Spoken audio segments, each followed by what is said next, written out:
प्यारे हुजूर मियाँ मोहम्मद बख्श साहब क्या खूब लिखते हैं। सारी उम्र मैं आटा गुने लखा कीते पेड़े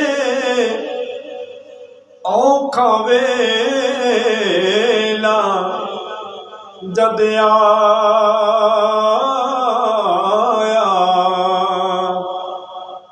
फिर कोई नहीं लगे नेड़े। दुनिया ते जो कम न आवे औखे सौखे वेले इस बेफैज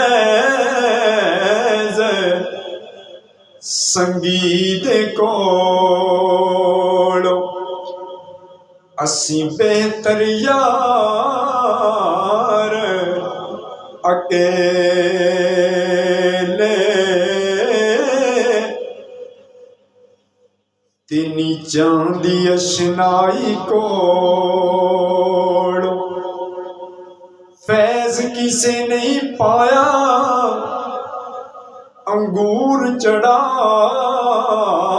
के की करते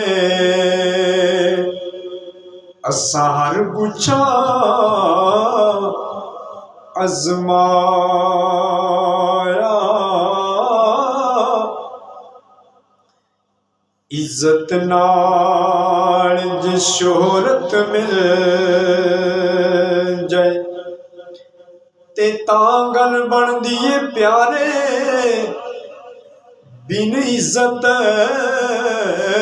तो शोहरत जिवें मिट्टी दे